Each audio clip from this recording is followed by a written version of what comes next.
Musicofilia hoje recebe o arranjador, compositor, maestro, instrumentista e professor Marcelo Nadruz. O Marcelo regeu por muitos anos a Banda Municipal de Porto Alegre, a Brothers Orquestra, regeu corais e foi, esse é um dos principais objetivos dessa entrevista, foi fundador e músico, compositor do grupo Raiz de Pedra. Ficou mais ou menos 10 anos no Raiz de Pedra, quando o Marcelo encontra o compositor italiano Guido Santorsola, que teve uma carreira no Brasil e no Uruguai muito expressiva. Quando ele encontra o Guido Santorsola, o grupo Raiz de Pedra decide emigrar para a Alemanha e o Marcelo Nadruz fica aqui, fica estudando com o Guido Santorsola no Uruguai, música, composição contemporânea, estudando música na Escola de Música Uruguaia. Marcelo, obrigado por tu ter aceito o convite, é um prazer te receber aqui. Da mesma forma, Juliano, a história do motivo pelo qual estamos aqui, né, falando do Raiz de Pedra, esse grupo importantíssimo aqui, né, para não só para Porto Alegre, o Rio Grande do Sul também teve muita influência no Brasil, porque a gente andou, e depois internacionalmente, com a turma partindo lá por ano de 87, por aí foram para a Alemanha, né? E bem, esse grupo teve um início, como todos os grupos, né, Juliano, que começaram numa garagem, né, na Rua Paraguá, número 6, na Vila Assunção. E os primeiros componentes, os primeiros contatos, vamos dizer assim, a formação inicial do grupo se dá comigo e com o César Aldi, né? Nós nos cruzávamos ali no alto dos nossos 16, 17 anos, adolescência, na pracinha que ficava perto da casa do César, e a gente se cruzava e se cumprimentava sem se conhecer. E passava o Paulo e o César, os gêmeos, né? O Paulo, irmão gêmeo do César, passava os dois com o uniforme do Colégio Militar. E a gente se cumprimentava, e um dia a gente, curiosamente, parou para conversar e, curiosamente, falamos sobre música. Todas essas coincidências, né, muito interessantes, assim, de sincronismo do universo, né, seja lá o que for. Mas e aí começamos a conversar e a coisa começou a se desenvolver em termos de uma vontade de criar um grupo musical. Foi assim que começou, comigo e com o César.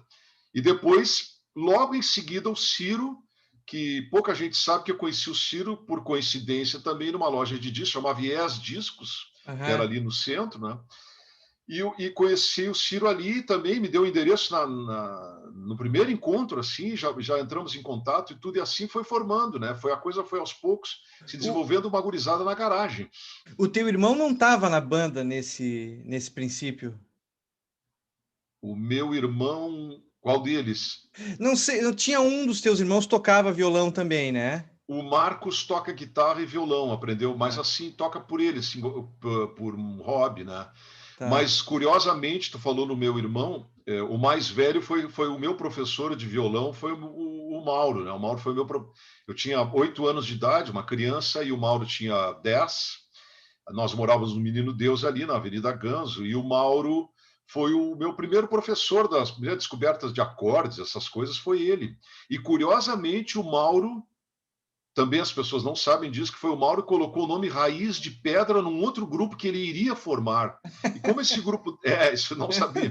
E como esse grupo não foi formado, eu achei interessante a ideia. De, puxa, Raiz de Pedra é uma ideia curiosa, né? Boa, é muito forte, tem um significado muito grande, né?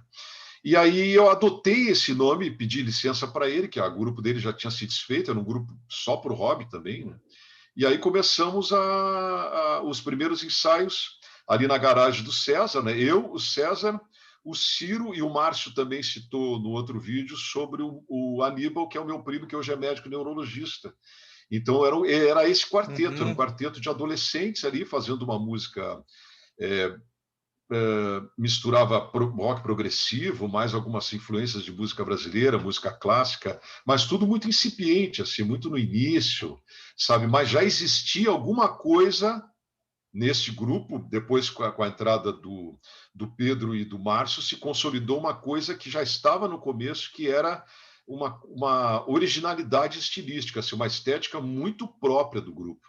Já existia isso desde o início, uma espécie de obsessão E o Márcio e o Pedro também tinham essa obsessão, então eles se somaram, eles também gostavam de serem originais, entende? Então somou todo mundo e a gente criou essa egrégora chamada Raiz de Pedra com uma música sui generis, assim, uma coisa extremamente peculiar, e numa época também onde essas coisas não aconteciam por aqui, né? Uhum.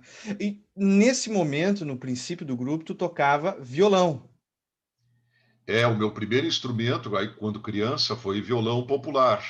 Eu comecei a aprender violão popular lá na Avenida Ganso, ali no Menino Deus, e eu já compunha, já tinha alguma tendência para composição e tudo mais. O violão erudito, ele veio depois, comecei a aprender violão clássico, e com essa técnica de violão clássico eu comecei a aplicar algumas coisas em composição e composições de minha autoria no grupo. Então o meu primeiro instrumento é o violão, Aham. mas com uma forte tendência erudita, assim. Sim. Mas e aí tinha tu no violão e o Pedro Taliani tocava violão de 12 nesse momento com vocês? Ou O era Pedro, guitarra? o Pedro Tagliani, a nossa primeira formação, não, o Pedro foi ser guitarrista depois. O Pedro tocava um pouco de violão também, de nylon, mas tocava essencialmente o violão de 12 cordas. Isso no início mesmo do Aham. grupo, do sexteto, né, que era um sexteto. Né? Os inícios era essa formação. Mas logo em seguida o Pedro se interessou muito pela guitarra elétrica, comprou uma Genini, aliás, isso aí era algo inacreditável também, como é que o grupo conseguia tirar esse leite de pedra, sei lá, Uhum. por causa os instrumentos muito rudimentares, um equipamento muito ruim, muito ruim. O Pedro Aham. tinha uma SG acho Janine. que da Giannini, acho que era Giannini Fink, nem me lembro mais. O Márcio tinha um saxofone viril, também era um som que ele conseguia tirar de um saxofone muito rudimentar, na época se conseguia tirar. O Ciro tinha um baixo empenado, que era da Argentina, que a gente apelidava o baixo do Ciro de gom, porque o som dele era gom, é uma coisa terrível, né? Um som nem de baixo era. E o César com uma bateria Gope, né?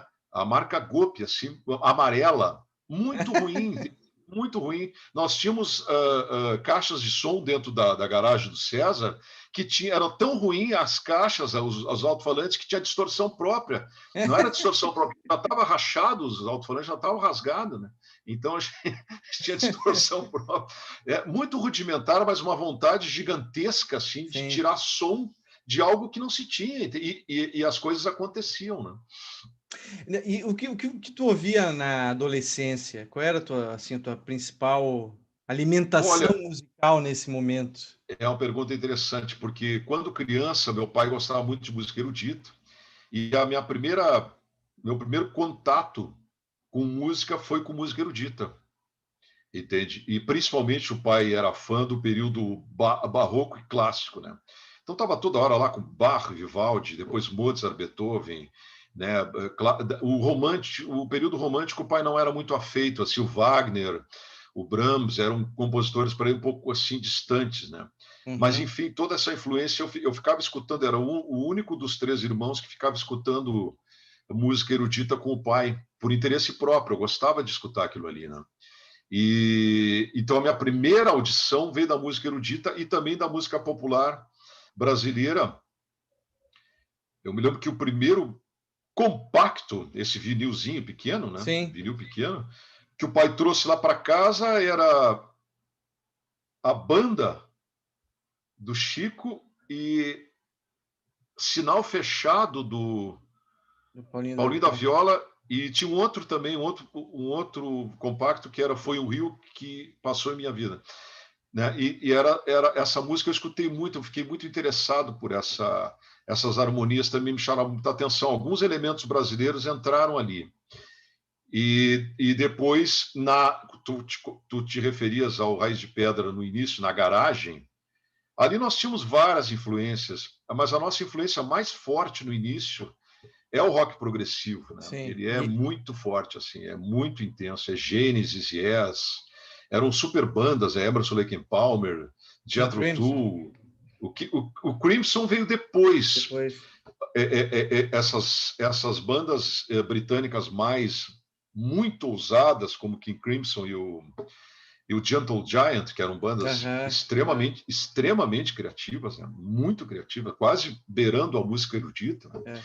Então, Esses grupos tinham afinidade com o que tu viria, com esse teu com esse paradoxo que convivia dentro de ti, que era a música popular e a busca da música erudita, né? Esses grupos têm esse conflito criativo, produtivo, de choque, assim, de universos, né?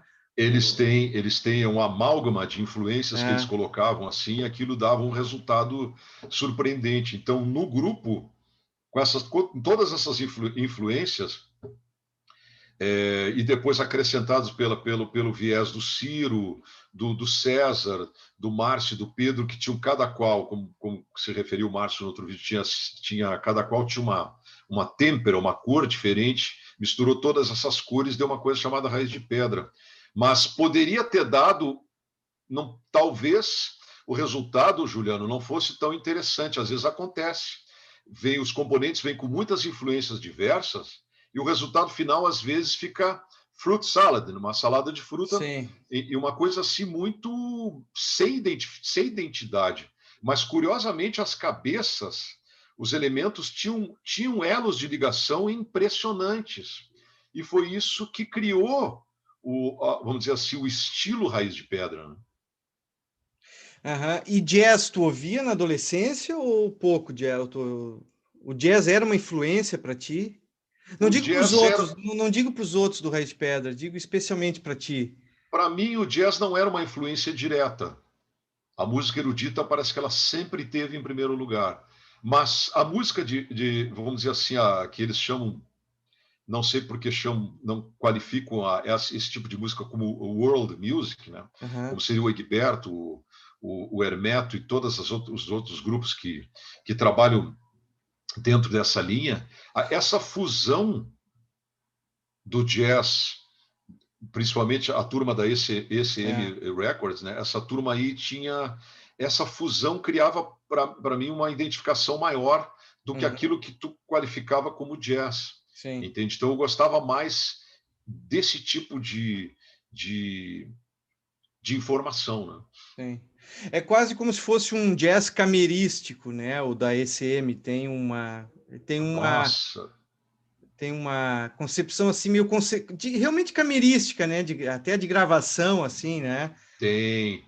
A ECM, o pessoal da ECM era genial, né? Tinha coisas assim de qualidade muito alta e também flertando frequentemente com a música erudita. O Ralph Towner, por exemplo, né? Aquele grande músico, Ralph Towner tinha umas coisas assim que era claramente uma música de concerto, né? O Oregon, Egberto né? tem Oregon, que era do Oregon, isso. Do Ralph Towner, o Egberto tem milhares e milhares e milhares de possibilidades de música de concerto, porque estudou também, se aprofundou muito nisso aí, né? Então, eu tinha muita identificação com isso também, mas tinha algo dentro de mim também que ia, aos poucos, apontando para uma coisa que nem na época eu sabia exatamente o que era, mas era um horizonte que ia se descortinando para saber o que seria o estilo do Marcelo Nadruz, entende? Mas nem eu sabia, mas era uma coisa que ia se construindo aos poucos.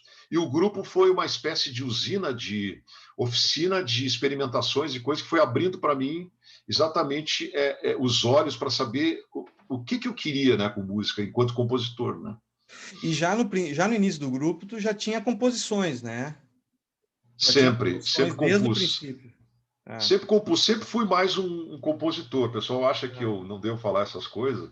Os meus amigos músicos dizem que não, tu era instrumentista também, Nadruz, mas eu nunca me considerei, nunca tive assim uma identificação propriamente por tocar um instrumento, mas de utilizar o instrumento como ferramenta para a composição. Tanto é verdade que quando o Pedro assumiu, vamos dizer, as cordas, né, do grupo, o Márcio ficou bem qualificado ali como flautista e saxofonista, o Ciro como contrabaixista e o César como baterista. Eu assumi o piano, e no piano não foi assim uma inclinação para se tornar um grande pianista, mas foi uma inclinação para usar esse instrumento como ferramenta composicional, né? E foi isso que me despertou até bem mais para a questão da música orquestral e outras Sim. ideias, né? Isso observa nos discos do Raiz de Pedra, que diferentemente daqueles grupos fusion de jazz rock, em que tu ouvia muito teclados, no Raiz de Pedra se percebe bem, a minha opinião, né, que o teu trabalho realmente é um trabalho de fundação, assim, da composição no grupo, e não é um trabalho de, por exemplo, que o Chick Corea, por exemplo, tinha no Return to Forever, em que o teclado é muito presente, é uma massa de teclados muito forte. O teu trabalho realmente ele não é o de um instrumentista barroco, Não, digamos assim, performático tradicional. demais, não é, né? Não, Concorda, não é, Marcelo? não é. Não é, não é. Nunca foi e eu nunca tive essa inclinação, entende? Nunca tive.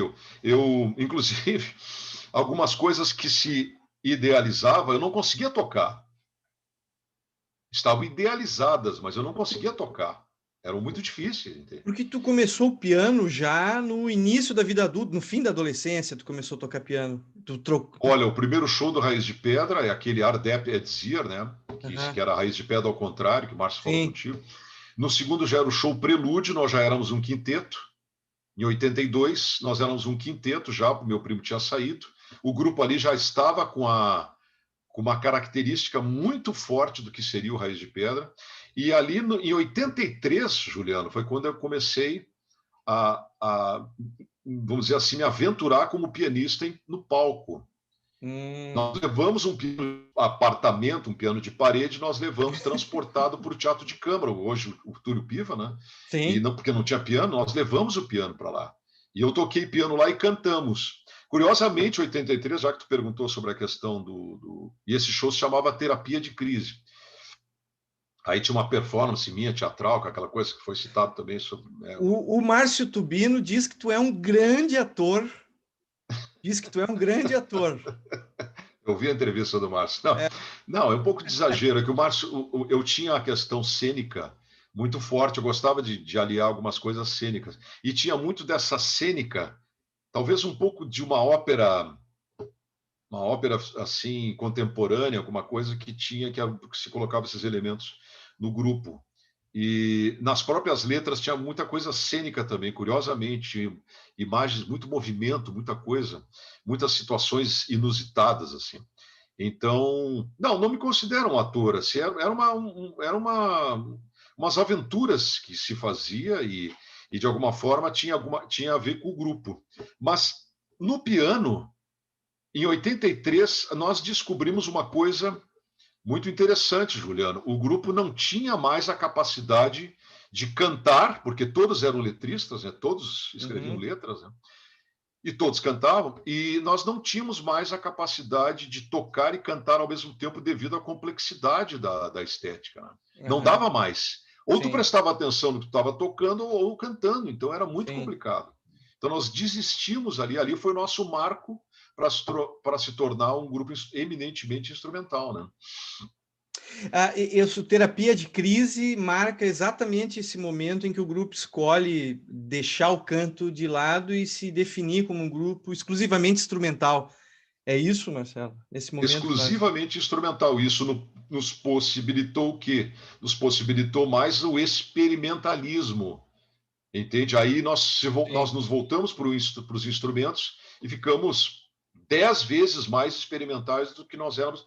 Mas essa coisa de experimentalismo que nós tínhamos não era uma ideologia ou assim uma coisa caricata, ou uma Uhum. coisa assim só para parecer que é muito avançado. As coisas estavam ali, sempre foi o experimentalismo uma característica nossa.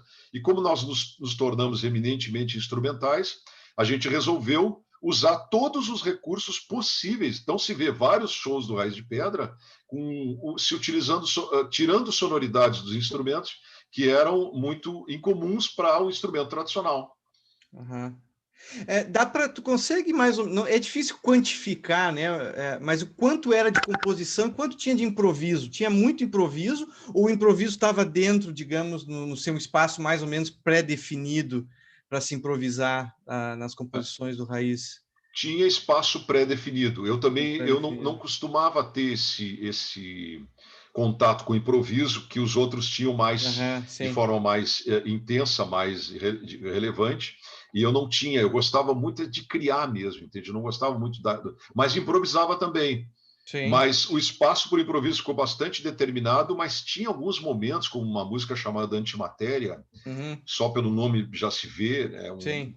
era uma coisa, é, era uma loucura total, assim, uma coisa completamente fora da, sabe, onde o grupo se permitia simplesmente soltar tudo, deixar acontecer no palco mesmo. Tinha vários momentos que a gente deixava acontecer certas coisas no palco e causava um impacto muito grande no público, porque era muito espontâneo. Mas aí já não é, aí já esse que eu estou falando já é um terreno do free jazz.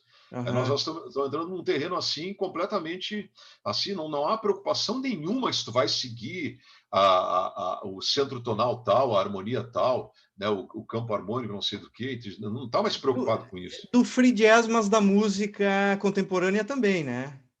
Tem alguma Ah, música contemporânea tem, música mas não tem influência direta, por exemplo, do dodecafonismo, do Schoenberg, não tem como o Arrigo Barnabé Sim, diretamente sim, trabalhou sim. com isso, né? O Arrigo trabalhou, ele diz, eu trabalhei diretamente com a técnica do Schoenberg.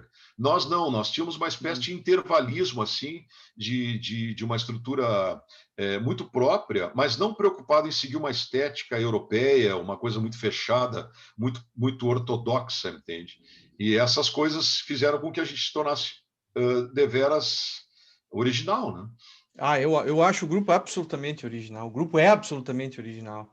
Não tem. Isso não há dúvida nenhuma. Mas aprender o piano foi fácil? Como é que foi para ti? Porque pegar um instrumento Não, assim, pois é. não foi fácil por um detalhe muito lógico, né? Porque o Márcio, o Ciro, o César e o Pedro, eles tinham uma vocação como instrumentistas muito proeminentes, eram muito instrumentistas, eles tinham Uhum, uma facilidade com o instrumento muito grande. Eu sim. tive o privilégio de estar com eles porque eles tinham, às vezes eu chegava com algumas ideias de composição e era impressionante a capacidade que eles tinham de absorver aquelas ideias, entender exatamente o que se queria, entende? Então o piano foi difícil por quê? Porque os outros quatro já estavam no nível instrumental muito alto. Aham, Eu fui aprender piano tarde, como se diz o ditado. Então eu tinha que estudar, eu estudava 10 horas por dia para tentar alcançar, para tentar aham. me equiparar à turma que já estava há muito tempo tocando, né? Então foi muito difícil, foi muito complexo. Mas se chegou a um determinado resultado, mas, como eu disse, né, nunca foi assim a questão que eu tinha assim, me tornar um grande um grande pianista, um grande instrumentista. Tem uma história curiosa com o Schumann, Robert Schumann, que ele colocava alguns cordões assim presos no teto para forçar os dedos para ficarem mais fortes, porque o Schumann tinha um grande interesse em ser um grande concertista. E Uhum, a Clara Schumann toda hora reclamava e dizia: por que tu quer ser um grande instrumentista se tu já é um compositor? Então, por que não te uhum. dedica à composição? E ele insistia até que um dia teve um problema grave na mão e ele teve que parar mesmo. O médico proibiu ele de tocar. Aí ele começou a se desenvolver somente na composição. No meu caso, não é que eu tive um problema na mão, não é por isso. É que eu não tinha uma identificação com tocar, entende? Uma identificação com compor. Então, continua sendo difícil, mas eu cheguei a uma determinada técnica, uma determinada performance que se ajustava às pretensões do grupo. Mas tu chegou a ter um acidente, chegou a ter um acidente no futebol, quebrou o braço e isso não Eu chegou a tive um acidente. atrapalhar?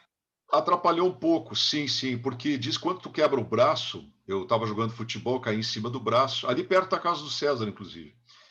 E eu quebrei o braço em dois lugares, o rádio e o cúbito. Hoje os médicos trocaram o nome desses dois ossos, que eu não me lembro mais.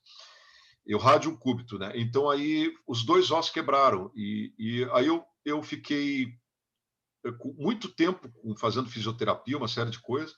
E quem quebra o osso, muitas vezes, com as intempéries, com as mudanças do tempo, principalmente com muita umidade, a pessoa que quebrou o osso, ela sente.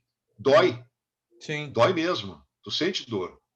Então, às vezes, eu estava tocando E eu sentia muita dor também, sabe? Era uma coisa que me prejudicava. Não era uma fluência de tocar o piano com tranquilidade e tudo. Vinha uma dor muito aguda no braço direito e aquilo me prejudicava. Às vezes, em performance ao vivo também, eu Sim. sentia... Mas eu fazia, né? O que tinha que fazer, a Né? gente... E vocês tocavam, era todos os dias, o Raiz de Pedra vivia como família por esses primeiros anos, vivia assim, Vivia... era Não, os todo dia primeiros anos, ensaiando? não.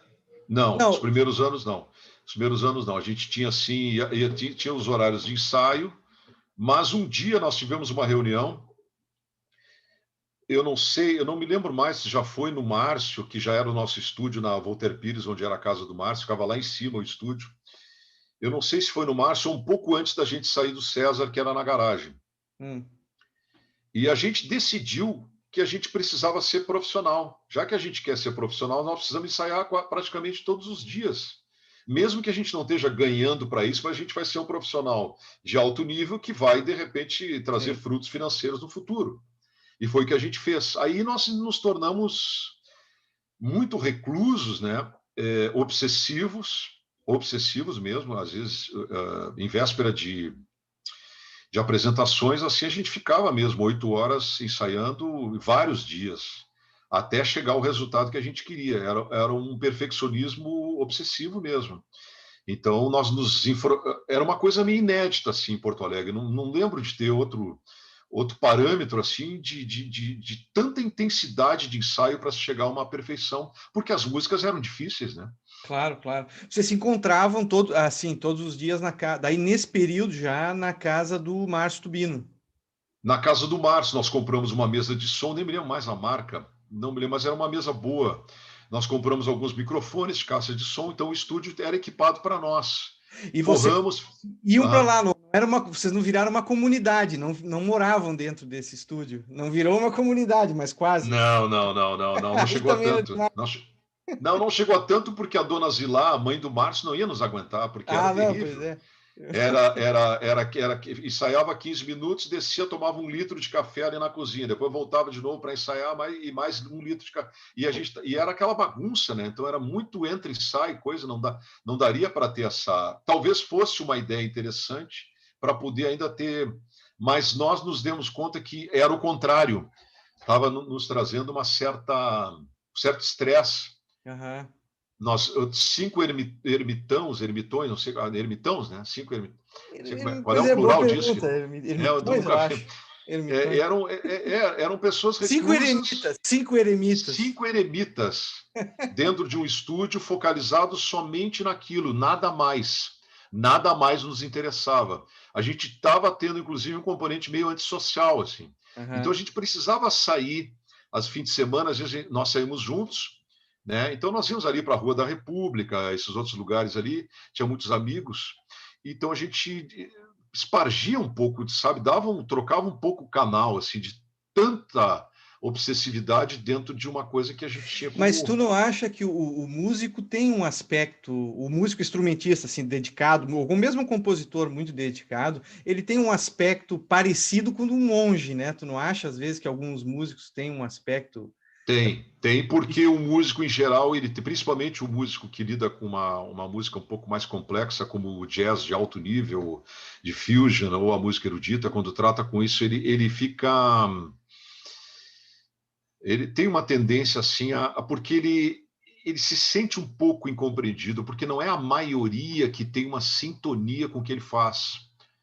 Mesmo como instrumentista, mesmo como compositor, não é a maioria, não é, definitivamente não é a maioria, é a minoria. Então por exemplo, ele sai de um... Aconteceu comigo uma vez, eu estava compondo uma obra, eu acho que era um concerto para piano, não me lembro mais. Eu saí de casa, eu estava tão envolvido com aquela obra de música erudita e fui num restaurante aqui perto, na Tristeza, e eu me senti assim, senti uma sensação tão estranha de isolamento. E eu disse, será que eu estou ficando antissocial? Não é que eu estava num campo de energia, num negócio, numa estética, a minha cabeça ainda estava envolvida com aquela obra, com sonoridades e tudo, e eu olhava para fora e não via nenhuma identificação daquilo que eu tinha feito com o que estava no entorno, que é o comum, né? O normal das pessoas ali, estão ali no restaurante. Então, dava uma sensação de solidão, assim, sabe? Uma coisa... Uhum. Então, eu entendo muito dos músicos, e às vezes tem que tomar muito cuidado, porque o músico é um sujeito muito sensitivo e ele tem uma tendência a ter variações emocionais muito fortes, ele tem que ter muito cuidado com questões depressivas. Graças a Deus nunca entrei nesse terreno, mas sei de colegas meus que entraram justamente por esse fator de dar uma sensação também de que o que ele faz, aqui no Brasil, né, a arte é bastante desprestigiada, né? Então, às vezes, o que ele faz parece uma coisa menor. A profissão é o advogado, o médico, o engenheiro, outras coisas, né? Não é a música. Então, às vezes, ele tem uma tendência a ficar um pouco isolado também pela própria condição, o próprio estereótipo que é colocado. Inclusive, infelizmente, algumas escolas de música também, a pessoa sai de lá, ela não sai de lá como uma pessoa que tem uma visão de mercado do que tu vai fazer. A pessoa sai de um conservatório assim com o canudo na mão e sempre se perguntando o que é que eu faço agora, né? Sim, mas não só me referia, concordo contigo, mas me referia também no aspecto quase meditativo da prática diária de tocar, de compor. Esse aspecto tem um aspecto quase O monacal, quase aspecto religioso. agora, assim, tu está entrando no outro viés. É o monge. Sim, os monges budistas, eles entram dentro dos seus templos, no Tibete ou pelo mundo, né? E a meditação é algo interno, né? Ou seja, e a experiência estética da música, ela é interna, né? Então a gente se torna um pouco assim. A música tem um parentesco com a meditação muito forte. Já que tu estás falando nisso, também tive outras experiências compondo, onde fica um silêncio na tua cabeça, uma espécie de tudo cala, assim, sabe? Tudo, muito músico sente isso, porque a gente está, a música te força a ficar no aqui e agora, no aqui e no agora, não no passado e no futuro, entende? Como tu fica hoje, agora, tudo fica quieto. Aquela baderna mental, aqueles diálogos intermináveis da mente, parece que eles cessam. É uma experiência considerada mística, porque isso os indianos já sabem, há 6.000 anos eles sabem os efeitos que o som tem sobre o músico, principalmente sobre o músico, né? E depois sobre os seus ouvintes, né? Sim. Tu estuda, tu te interessa por isso, psicologia musical, a percepção do Completamente. som, Completamente, completamente. Filosofia do som, psicologia da música, sim, completamente. Eu acho que são matérias a serem estudadas. Eu acho que o instrumentista, o compositor, ele deveria entrar um pouco mais num terreno mais aprofundado, porque o som ele tem uma característica peculiar, né? Tem um livro aqui, está até aqui do lado, Juliano. Deixa eu ver se mas não está aqui. Esse livro se chama Sons que Curam.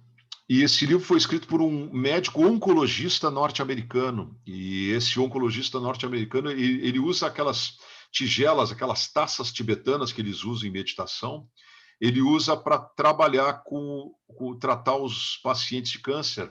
Uhum. Não só os terminais, como os não terminais também. E ele tem resultados impressionantes da influência do. Então, a música não é somente uma escala musical, somente o campo harmônico, o centro tonal que tu está trabalhando, ou a organização dos sons que tu tens no tempo e no espaço.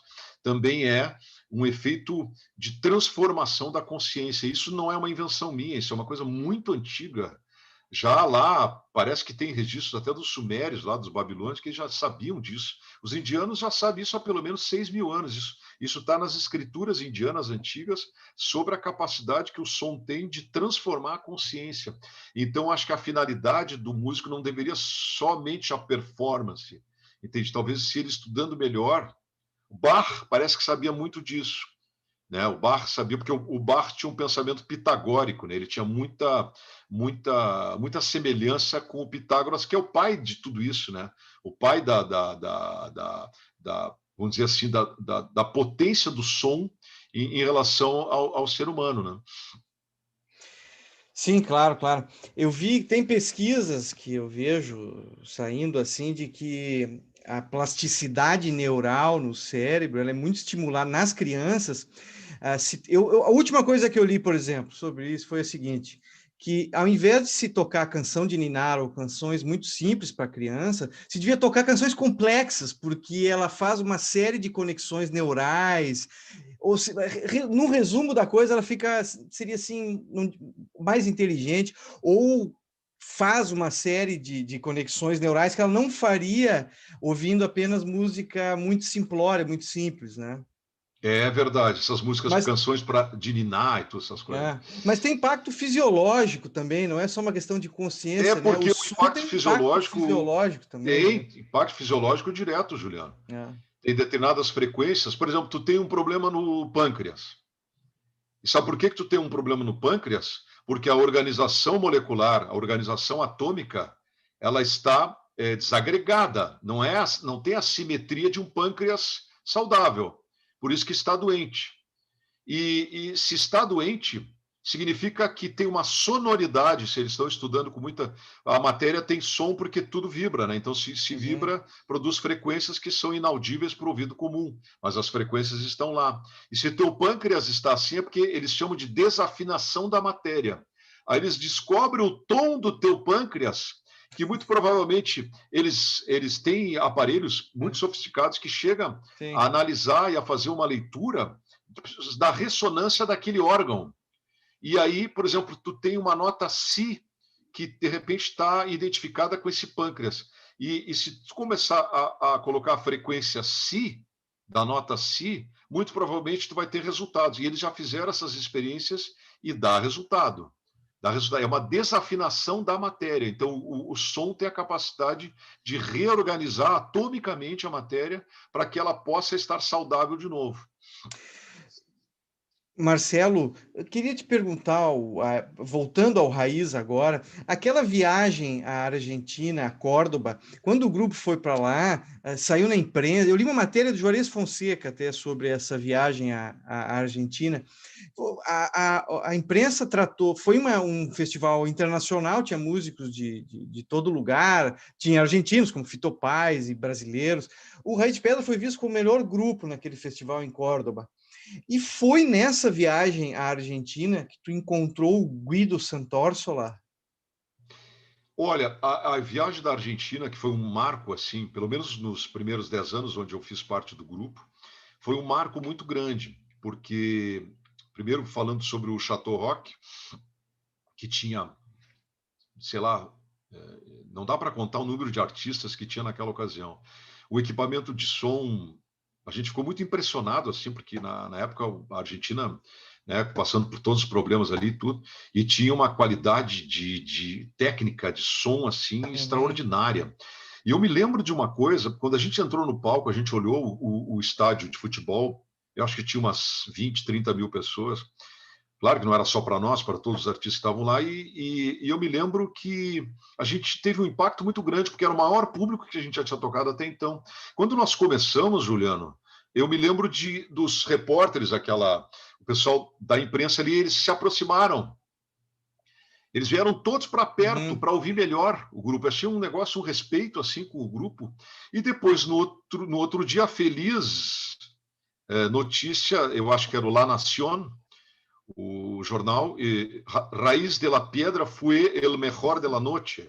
É um negócio assim que para nós foi algo, pô, um jornal argentino foi o melhor da noite, né? Uma coisa assim, foi uma honra, viu? A gente conheceu, falou com o Fito Páez, falou com o pessoal do Paralamas do Sucesso, o Márcio citou isso também. Falamos com outros artistas brasileiros que estavam lá, argentinos também. E a questão do Guido foi, nós ficamos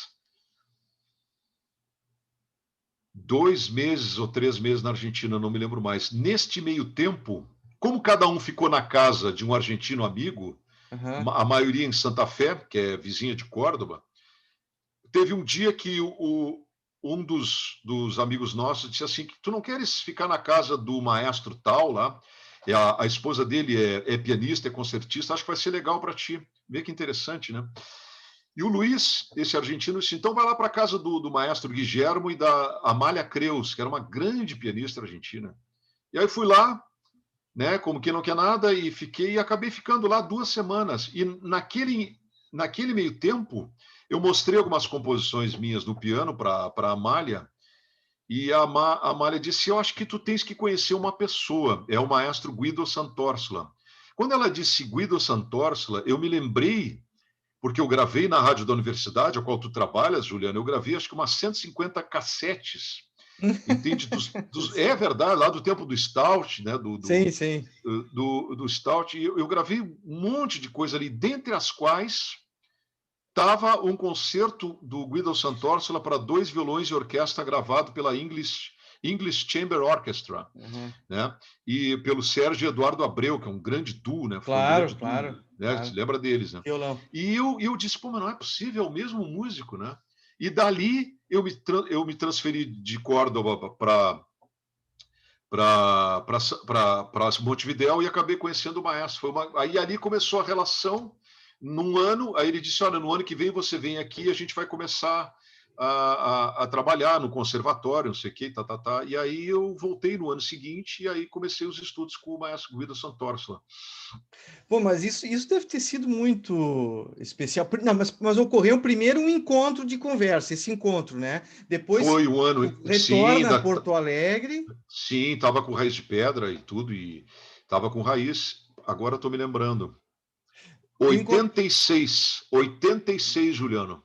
Porque eu não tinha gravado ainda o disco do Raiz ao vivo no Teatro São Pedro. Eu não tinha gravado. E esse aí é de 87. Ah, Então, em 86, nós estávamos na Argentina, eu só conheci o Maestro Santorça. Aí, no outro ano, nós gravamos o ao vivo, que tu mostrasse agora, e em 88 o grupo estava indo para a Alemanha, e aí eu retornei para Montevidéu para estudar. esse eu acho que é o momento definitivo, assim, né? Porque tu é o único do integrante do grupo Raiz de Pedra que decide ficar. Todos eles emigram, todos eles partem para a Alemanha. O que estava passando na tua cabeça? O que aconteceu? Por quê? Foi esse encontro com o Guido Santorsson ou foi essa ambição de ser compositor que tu sempre teve, né? O que estava acontecendo ali? Os dois juntos. Eu tinha muita ambição em estudar música com muita profundidade. E como eu sentia dentro de mim que tinha uma vocação dessa questão da música de concerto, né?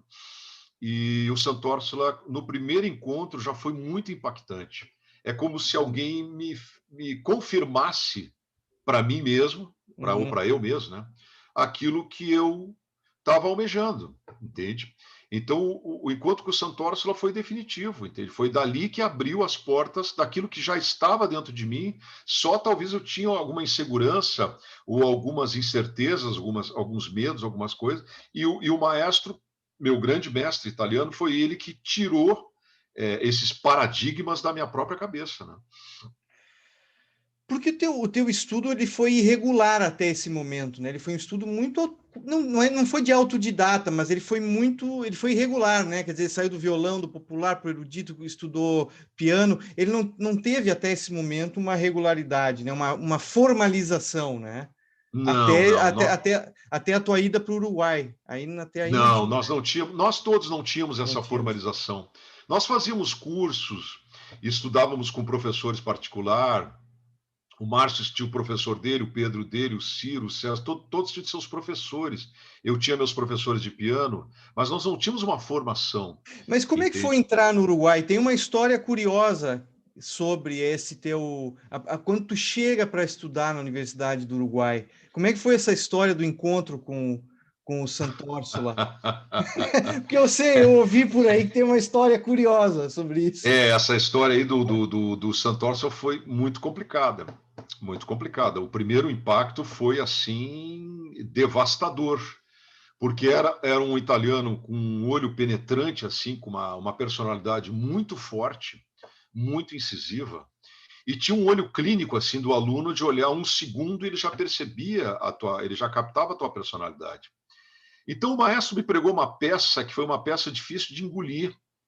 Ele me pregou uma peça. No primeiro dia que eu fui lá, né, e aí ele começou a me perguntar algumas coisas, e eu comecei a rebater, porque nós, porto-alegrenses, a gente tem uma vocação, às vezes, alguma coisa meio. Eu não sei porquê, mas aqui em Porto Alegre a gente veste alguma coisa assim de saber de tudo, e sei lá o quê, tem uma coisa assim de sabe tudo, entende?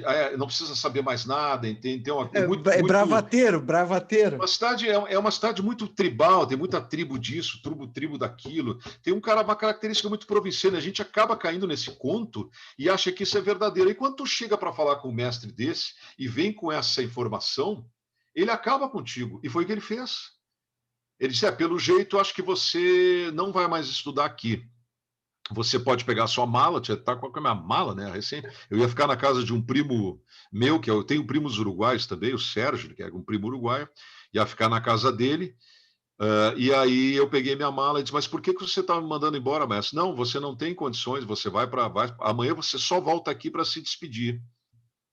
Isso, Ele, primeira chegada na a escola. primeira chegada, ele me testou, ele quis Legal. saber que tipo de estrutura existia dentro de mim para fazer uma espécie de leitura, um Mas raio-x para depois. que fez que ele achasse que tu não teria condições Porque ou eu tentei rebater algumas coisas que ele estava falando, rebatendo de discussão? argumentação, de Uhum, conhecimento, essas coisas, e ele disse: como é que você vai argumentar sobre uma coisa que você não conhece? Você nunca viu? Você pensa uhum. que sabe. E aí ele me mandou embora. Aí no outro dia eu não dormi, fiquei até às 3 da manhã acordado e digo: já estava pensando naquele concurso do Banco do Brasil, aquelas coisas todas. Não tá, a música já ia para o espaço, né? Concurso da Caixa, né? Qualquer Sim, coisa. sim, sim. E aí quando eu voltei, o maestro disse: senta aí. Aí de manhã fui lá já com a minha mala, assim, extremamente frustrado, né? Não tinha comprado a passagem ainda. Ele disse: não compra a passagem, só vem aqui para se despedir. Ele disse: e aí senta aí, agora nós vamos começar o nosso estudo aqui no conservatório. E eu digo: como assim, maestro? Não, é agora, entende? Porque primeiro você tem que aprender, né? Primeiro você tem que ser um músico, depois um artista e depois ser gente, entende? Gente. Ele viu alguma coisa naquele momento, estava num processo meio conflito, né? E ele disse assim: eu acho que você tem que agora começar os estudos aqui, porque acho que agora você tem condições de entender o que é absorver um conhecimento que você não sabe, que você não conhece. E aí eu vi a grande lição do maestro de prestar atenção, de fato, em coisas que eu não sabia, eu só tinha lido, como tu disseste há pouco, Juliano, lido, uma formação irregular, porque ler livros e só se informar não quer dizer que tu está sabendo exatamente o que tu está fazendo, né? Então foi muito Uhum. importante, era um maestro, ele era um psicólogo, ele dava a filosofia da música também, ele era um grande psicólogo, que ele sabia exatamente o que a tua mente expressava, né? Qual era o que ia no teu interior. Então eu tive um grande mestre de música nesse conservatório e um grande mestre de vida. Então Uhum. foi uma mudança definitiva. Não foi só a questão do aprendizado musical num conservatório tradicional e tudo, foi um aprendizado de vida, como ser um músico também que tem uma outra percepção, uma outra capacidade de absorver as coisas de outro jeito, né? Ele fez uma aprovação, um teste realmente de mestre para discípulo. Tu tinha que merecer ser discípulo dele, né? Foi uma Mestre para aprovação. discípulo. E dali que eu vi, Juliano, quão mestre ele era, porque não era só um Uhum. mestre da música, de ensinar conteúdos tradicionais. Ele Uhum. conhecia a tua alma. E ele sabia que Sim. a minha alma, naquele momento, tinha alguns lados que estavam obscuros. E ele queria colocar luz, um facho de luz sobre aqueles aspectos, e ele colocou. Mas antes ele tinha que destruir o quê? O Uhum. ego. Sim, sim. Ele desmontou o ego, ele acabou com ele, destruiu, aí do nada, dos escombros, aí surge alguém que quer aprender. Foi muito forte, foi muito impactante. E aí durou o quê? 5 anos esse estudo no Uruguai? Foi 5 anos em Montevidéu, foi 5 anos, onde eu não morava lá, eu viajava de 15 em 15 dias e dormia no conservatório. Aí ficava alguns dias lá e voltava. Ficava 4 dias e voltava. Puxado, Mais né? 15 dias é puxado, Pô. puxado. Isso custou para mim uma cisto pilonidal. O cisto pilonidal é um pelo que nasce para dentro, na altura do osso do cóccix. Ele nasce para dentro porque Isso pode dar em pessoas que ficam sentadas muito tempo. E Sim. o médico me disse isso. Não, isso dá porque tu está viajando para o Uruguai de 15 em 15, tu está sempre, então pode dar sim. Então custou isso. Foi o preço de ir e voltar, ir e voltar, ir e voltar. Foi um negócio muito forte. Mas não me arrependo, né? Depois foi curado esse tal de cisto aí, fiz a operação e tudo, e deu tudo certo, mas eu não me arrependo, porque foi um estudo muito. E ainda cheguei aqui, Juliano, ainda revisei o curso durante 2 anos, eu revisei todo o curso. Fiz Uhum. toda a revisão de tudo que eu tinha aprendido de harmonia, de contraponto, eu revisei tudo, de regência. Né? Então foi muito bom para a minha carreira, para minha, vamos dizer assim, o meu caminho quanto criador, quanto compositor, foi muito bom, porque hoje as coisas são naturais. No fato de compor se tornou uma coisa natural, uma coisa diária, né? E aí, quando tu volta para Porto Alegre, tu já começa a fazer regências em alguns coros ou Sim, alguns grupos já? sim, na volta para Porto Alegre, sim. Primeiro, muitos corais, assim. Aham. Teve um coral dentro do Rotary, que eu tive um grande coral, chamava Vozes do Sul, muito afinado, foi um trabalho muito bacana, assim. Entende? Então, e muitos alunos também, tinha muitos alunos particulares. Nessa época ainda morava com meus pais, então eu tinha um piano lá e eles iam lá à casa dos meus pais e tinham aula lá. Tinha bastante gente, bastante aluno, assim. Então, foi uma experiência como professor e regente de corais. Tu ainda dá aula, Marcelo? Dou aula, sim, ainda Dá dou aula. aula online. Agora, nessa história da pandemia, com aulas online, né? Aham. Como todo mundo, né? Tem um disco, eu não consegui encontrar, eu vi uma referência a um disco que tu fez nos anos 90 com sintetizadores. Ah, sim, isso é um outro lado meu. É um outro lado, assim, de Não sei música se para é só, eu meditação. não consegui ouvir o Não é, CD. chama Aeronave. Exatamente. É um disco que tem uma capa de uma nave extraterrestre, um negócio assim, É, foi meu irmão que fez. é. E aquilo ali, aquele disco, ele é um disco meditativo, assim, é um outro lado meu que eu sempre tive.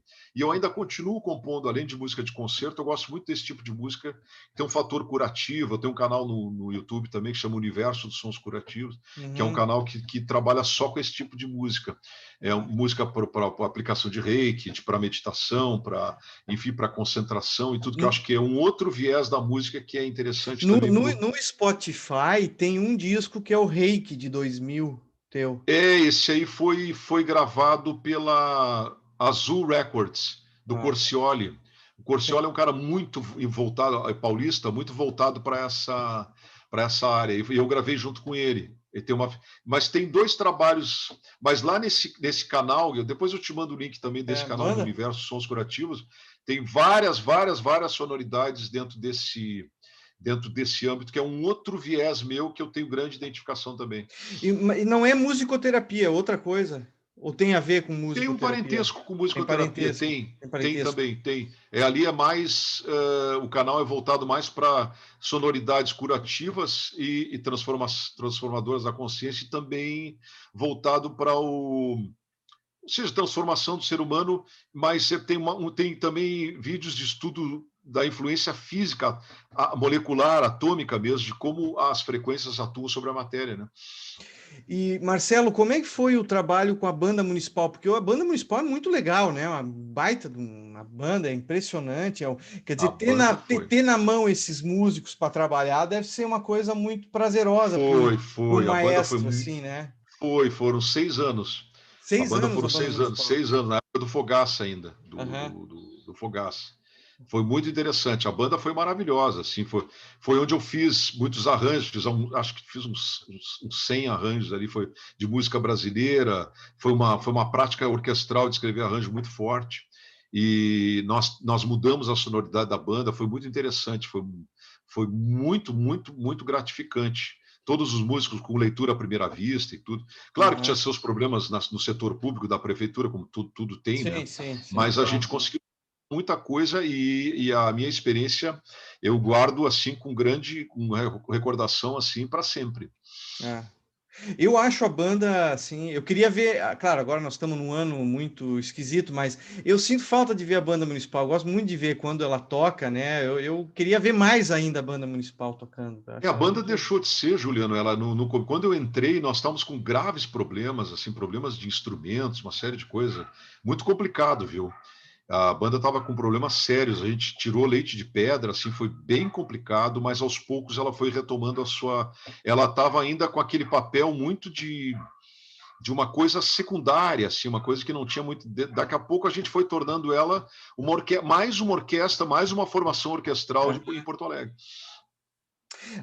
Eu acho, tu gravou pouco a tua obra de compositor, Marcelo. Tem poucas gravações, assim, né? Eu fui no YouTube, tem várias, tem composições tuas para violoncelo, para trio, para concertos. Ah, o que eu vi, assim, oficialmente lançado foi o DVD Súbita Conexão, que foi aprovado pelo FUNPROARTE, né? Que foi lançado agora há uns 6, 7 anos atrás, né? Mas em CD, em obra lançada, não foram lançadas ainda muitas coisas, né? Quer dizer. Não, não, não, porque pelo próprio. Nós, compositores dentro da música, eu digo nós, incluindo a mim, o Cunha, né, o Celso, o Loureiro Chaves, toda a turma que trabalha com o viés de música de concerto contemporânea, como o alcance não é tão grande de público, fica sempre muito difícil fazer os registros, gravar, por exemplo, assim, uma quantidade de CDs, entende? Claro, claro. Tem que ter um patrocínio que Mas esteja. tu faz essas composições no computador e grava a orquestra no computador, né? Tem esse áudio que tu. O programa Finale, que muitos compositores utilizam, o Finale, o Sibelius e tantos outros, né? Ah. MuseScore também é outro Mas grande no programa. teu YouTube tem essas gravações que tu Essas realiza, né? gravações são todas digitais, mas como Verdade. os samplers, os instrumentos, são registros, gravações dos instrumentos reais, então a gente tem uma sensação muito próxima do real, Aham, das obras. Então eu vou colocando, pelo menos elas se tornam conhecidas, né? claro. Sim, não, eu acho muito legal, fiquei impressionado até com a vitalidade sonora dessas É muito composições. grande, muito próximo mesmo Ah, também achei, E também o achei. Súbita Conexão foi aquela gravação que foi feita Tive a honra de gravar o primeiro DVD de música contemporânea da história do Rio Grande do Sul, porque tem gravações de CDs, mas não Claro, registro em DVD, com filmagem de todos os músicos, do claro. ambiente, da catedral, aquela coisa toda. Eu nem sabia disso, foi uma coisa que me disseram, esse é o primeiro, tá fazendo a primeira Aham. gravação, né? Então, não é que isso tem grande importância, mas é só porque foi uma coisa inédita, né?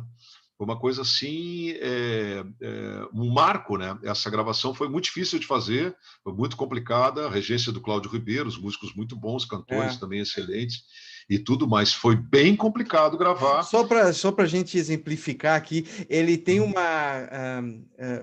ele é uma obra, é quase um choque de civilizações, porque tem sitar, tem um ud árabe, tem o alaúde europeu, né, com os trastes, tem o órgão da igreja da metropolitana aqui de Porto Alegre, tem um coro e uma Vibrafone, marimba, vibrafone, marimba e vibrafone. É marimba e isso. vibrafone. É isso. É uma É bem, formação é bem esquisito, é uma formação bem é, é, é bem diferente. inusitada. É multiétnico, seria assim. E também tem uma É, aura, vamos dizer assim, uma contemporaneidade medieval. Ela tem uma coisa muito meio, sabe? Eu descobri depois que ela tinha uma aura, uma atmosfera estética da Idade Média junto com a contemporaneidade. E essa formação deu uma sonoridade muito peculiar, assim, muito peculiar. Foi uma formação, uma obra difícil, de difícil afinação, mas é muito mística. Tem uma religiosidade meio universalista, assim, porque tem citar, tem a cítara, tem o hum, alaúde árabe e o alaúde europeu, quer dizer, então são mais a marimba africana, então as coisas vão sendo somadas, então a gente chega numa sonoridade que causa um certo impacto justamente por essa peculiaridade, né? claro. Sim, tu quis dizer, ela tem uma sonoridade antiga, de música antiga e ao mesmo tempo de música contemporânea. Tudo junto, é uma coisa É. que também saiu espontaneamente. Mas quem Ah, começou essa história foi quando eu comecei a compor. Quem puxou para esse lado, eu sempre digo que a composição também tu tem que ficar atento, que na verdade é ela que se compõe a si mesma, né? Tu ah, tem que estar atento, porque ela vai te levar, né? E quem estava me levando para esse lado era o órgão. Então eu percebia sim. claramente que o órgão estava me levando para aquela coisa gótica, assim, soturna das igrejas góticas, e mais a contemporaneidade, aquele misticismo, né? E mais a Índia, mais os árabes, mais a Europa, então somou tudo e deu um resultado muito interessante. Aham. Muito interessante. E teve músicos muito bons ali, né? Porque tem a Flávia Domingues Alves, que foi professora há muitos anos de violão na URGS, tocando alaúde.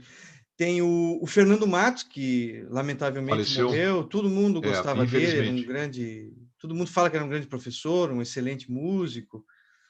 Então, tinha o Diego Silveira, que eu acho que é percussionista da OSPA, né? Da OSPA. É, Diego é algumas. percussionista. Eu nem, o É, citarista eu não conhecia, quer dizer, e outra coisa que eu achei curiosa porque eu assisti pelo YouTube, eu não tenho o DVD, mas ele está integralmente no YouTube, vou colocar na descrição do vídeo para o pessoal assistir. aham. Tem um encontro também de gerações diferentes, né? Porque tem jovens ali tocando, tem gente bem jovem nessa gravação e um pessoal mais experiente, né? Tu não Tem, percebeu essa tem, diferença? Tem, tem, tem, tem, tem, tem tem. gente ali no fim dos 20 anos, no início dos 30, e tem um pessoal de 50, quase 60 ali, talvez, tocando ao Tem, mesmo tempo, né? tem várias gerações, tem, É, tem, tem. É muito interessante, isso tornou a coisa. E curioso que o pessoal mais jovem, eles tinham também uma capacidade impressionante de entendimento da obra, sabe? A turma entendeu a coisa num nível muito profundo. Todos os participantes tiveram uma inteligência musical, uma capacidade de absorver a ideia de uma maneira que eu me surpreendi. Não é sempre que acontece. E os jovens me chamaram mais atenção ainda, porque eles não estavam acostumados com esse tipo de envolvimento com a contemporaneidade, sabe? Me chamou a atenção a musicalidade deles, né? Então o resultado foi muito bom. e o Marcos Abreu que gravou, né? O Marcos Abreu que aqui, acho que o É, Marcos Abreu O Marcos grava tudo, né? O grava tudo, Marcos é né? o que, o Marcos é, se não fosse o Marcos aqui no Rio Grande do Sul, nem sei o que seria, porque o Marcos é quem registra todo mundo de todos os estilos, né? Que de certa maneira, eu não sei, mas acho que ele começou com o Esfoja, né? A gravar. E Sim, aí sim. tem uma ligação com o Raiz aqui, porque o Sfó já gravou aqui, acho que o Marcos Abreu também participou no início da carreira desse disco do O Raiz, Marcos está aí, sim, claro. O Marcos Abreu está aí, sim, com ainda certeza. O gravando. Marquinhos, ele tem e o Marcos também, já que nós estamos falando isso, há de bater palma para o Marcos, não só pelo as centenas de trabalhos que ele registrou muito bem, É. também pela questão do teatro da OSPA, né? Do teatro Ah, sim, sim, a a acústica ali, foi ele concepção, que a fez concepção aquela. acústica é a É concepção acústica é dele. do Marcos, né? E Então, ficou muito boa a sala da OSPA. excelente, Ficou muito boa. excelente, né? Alto nível, alto. Eu já falei pessoalmente para o Marcos e disse, É, ficou de alto nível mesmo. ficou muito Muito legal. bom. Porque se a OSPA fosse esperar aquele teatro lá, não ia sair nunca. Eu acho que o. Jamais. Não, o Evandro ali, era diretor da OSPA, fez uma coisa muito inteligente, acho que foi muito bom. Foi muito Foi. bom, muito É, bom, muito bom. A é. turma que estava envolvida ali teve uma percepção muito grande para não deixar a nossa orquestra sinfônica à deriva, né? De tantos E- anos que ela estava, né? sim, eu achei muito legal e a gravação está muito boa, por isso que eu acho que vale parabenizar o Marcos Abreu, né? Agora eu fiquei curioso com uma coisa que eu queria te perguntar. Na gravação do Súbita Conexão, quem rege é o Cláudio Ribeiro. É o Cláudio. E tu estás ali acompanhando, tu está ali acompanhando. Como é que é essa relação autor, compositor e regente? A Ah, mim. isso é. Claro, com o Cláudio é muito fácil, porque o Cláudio é meu amigo, né? Então, Aham, o Cláudio foi chamado para fazer o trabalho por causa da identificação, não só como pessoa, como amigo meu pessoal, não é só um colega musical, um amigo pessoal, né? claro. E o Cláudio, na mesma hora, também teve uma percepção muito rápida, né? É muito talentoso, teve uma percepção muito rápida, muito inteligente da obra. Então, as trocas de ideias entre compositor e regente eram muito, muito interessantes. Surgiam coisas, sabe? O Cláudio dava dicas de regência que eu não tinha percebido, algumas para até que a música fluísse de um outro jeito, gestual, entende? E eu falava sobre intenções minhas dentro da composição que o Cláudio prontamente percebia, ia lá no mesmo momento e colocava para os músicos. Então foi impressionante. E o som, tu gostou do som ali? Tu ali ouvindo ele gravando a tua música, quer dizer, tu tá ali acompanhando, tem o Cláudio Ribeiro regendo, tá participando, os músicos estão todos ali. A tua experiência ouvindo a gravação, estando ali, foi legal? O som da catedral foi. Foi bom? Foi sim. Foi Muito bom? difícil de gravar, muito É. difícil de gravar, sim, porque os instrumentos, por essa questão multiétnica, os harmônicos e os volumes, pode ver, né, Juliano? Tu trabalha na universidade, tu tem a noção de orquestra. Todas aquelas famílias ali estão colocadas em termos acústicos, né? Em termos, né? Sim. As madeiras ficam mais aqui na frente, não sei o quê, as cordas, tudo tem um negócio de volumes. A percussão fica lá no fundo, né? Porque o ataque é muito forte, então tem tudo uma. Então, essa formação não foi fácil gravar. Nós tivemos que estudar, inclusive, a colocação dos grupos, né, das famílias, juntamos ali as cordas, né? As cordas, tu imagina a família de cordas qual era? De cordas dedilhadas, vamos dizer assim, estava ali o alaúde, como é que chama? O Ud, Os né? Esse Wood. árabe, Ud, árabe e também a cítara. Tu vê, os três juntos. E a cítara não tem um volume muito proeminente assim, fica meio complicado. Aí o coral ficou aqui à esquerda do regente, o Fritzen ficou lá atrás tocando o órgão e mais aqui à direita ficou a marimba e o vibrafone. Então a gente teve que estudar até por uma questão de como é que a gente escutaria isso naturalmente ali, Aham. entende? Entende? Mas no final das contas deu tudo certo. Só E tivemos o... um grande Fala. nós tivemos um gravíssimo problema que foi a queda da afinação do órgão. Hum. Foi terrível, né? Teve que o Durante o irmão inverno, Koch, ele desafinou durante o durante o inverno, inverno. foi terrível. Não afinava com a marimba e não tinha jeito. Não tinha jeito, porque são afinações fixas, né? Claro. Então, muito complicado. Tivemos que esperar mais 2 meses para depois entrar na catedral e gravar. Isso foi produtivo, essa espera? Foi porque conseguimos resultados, ajustamos mais a obra, o pessoal, eles assimilaram mais a obra, e aí o resultado que nós tivemos depois foi mais satisfatório. Agora, isso que tu estava falando de equilibrar os instrumentos, eu não sou especialista, mas a cítara, o oud árabe, eles não são temperados, né? Eles não têm os trastes, então eles trabalham assim com microtons, né? Que nos instrumentos europeus não tem, quer dizer, tu tem uma afinação bem mais definida, né? Isso dá É, uma... e É isso que deve ser difícil. pobre do citarista também, porque aquilo foi escrito de uma maneira diferente da cítara, porque a cítara acompanhava algumas frases, alguns recortes melódicos do alaúde e do instrumento árabe. Então ficava assim um negócio. Ele teve que meio que fazer uma certa adaptação assim da cítara mas o resultado foi muito interessante. Ele fez uma ocidentalizada, assim, deu uma ocidentalizada Aham. no citar, para não tornar um instrumento tão diatônico, tão tonal assim. E aí acabou, a coisa ficou, o resultado foi surpreendente. Foi exatamente o que se queria. Tu chegou a assistir quando veio para Porto Alegre o Ravi Shankar, quando tocou com a OSPA? Não. Eu nunca tive a oportunidade de assistir, infelizmente, porque o Ravi Shankar é talvez o maior mestre desse instrumento e formou tanta gente. A filha toca Aham, maravilhosamente bem. A sim. filha é grande instrumentista, né? É um instrumento para tocar bem, não é tão simples. Sim. E tem toda uma questão espiritual também, não é só chegar e sair tocando a cítara porque eu achei ela bacana. Eles têm horário, eles têm momentos, tudo tem a ver com a questão do universo. É fantástico, é fantástico. Eu tenho grande admiração pela música indiana, né? Uhum. Como é que tu escuta música hoje, Marcelo? Tu escuta música pela internet ou tu escuta o disco? Como é que é a tua relação? Como é que tu descobre, tu procura música nova? Tu escuta CD, LP, o YouTube? Eu estou mais dentro das plataformas, né? Não Uhum. escuto mais CD. Tem vários CDs aqui em casa ainda, mas eu não escuto mais.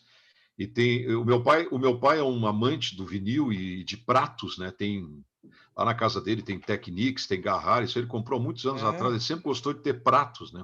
uhum. Aquelas agulhas, sei lá o quê, e tudo, mas são grandes, grandes aparelhos. Ele escuta. O pai está com a idade avançada, está com 92 anos, né? E ele continua escutando, vai lá, escuta os vinis raros que ele tem. E às vezes, passado um vinil para um CD, tu perde alguns harmônicos, se perdem, né? Porque o vinil é outro tipo de material, aquela Claro, coisa toda. claro.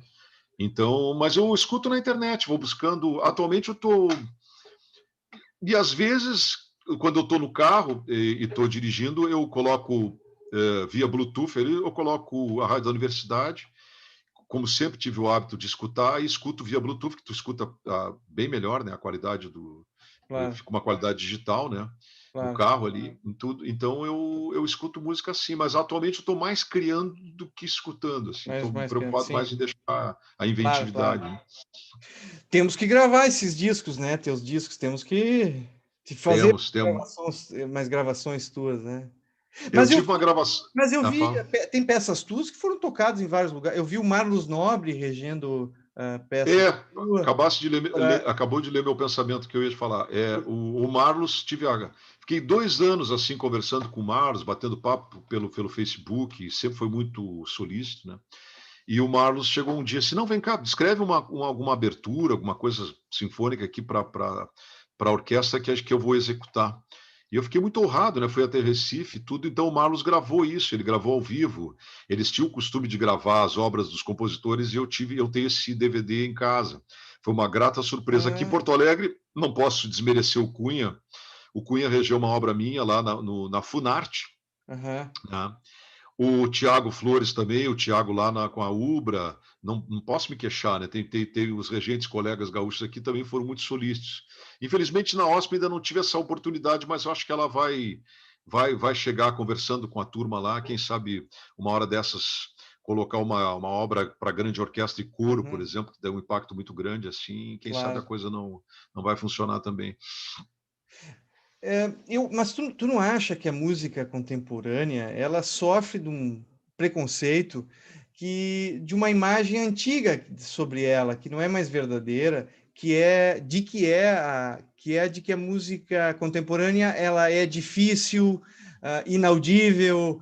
Isso não é mais verdadeiro. Eu até acho que foi verdadeiro em alguns períodos no século XX. Houve uma música, teve uma música contemporânea muito difícil de ouvir, muito exigente, mas hoje isso não é verdadeiro. Não sei se tu concorda, a impressão que eu tenho é que o público tem um preconceito baseado numa imagem já que não faz mais sentido para a música contemporânea hoje. Mas isso tem dois fatores, né?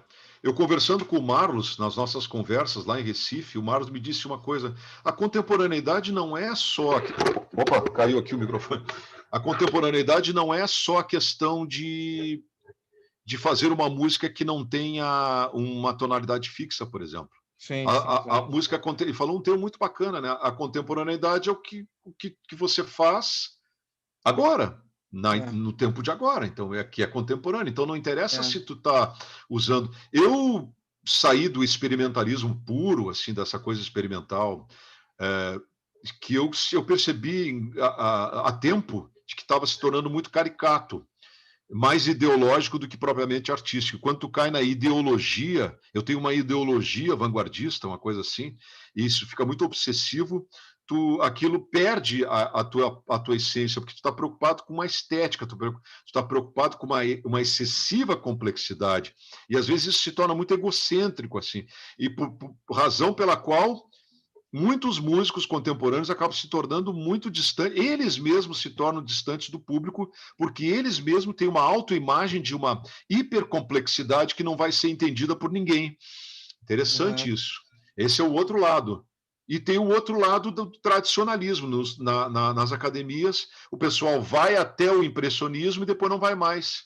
Não incentiva também o músico a ter uma visão um pouco mais aberta do que seja outras sonoridades, só em Debussy, se a pessoa estuda Debussy, ela já Sim, vai encontrar um mundo magnífico, entende, de claro, cores claro. orquestrais completamente diferentes de tudo que já se ouviu, entende? Não só Sim, barroco, clássico e romântico o tempo inteiro, entende? claro. A todo Mas momento. isso é um aspecto comum às maiores universidades, às maiores orquestras do mundo, né? Elas têm mais ou menos um repertório comum e que vai ali até o Stravinsky no máximo, né? Assim, quando Esse é chega um ali. grande problema. É um grande problema. Tem gente que Isso se queixa. não é só a OSPA está dentro Não, desse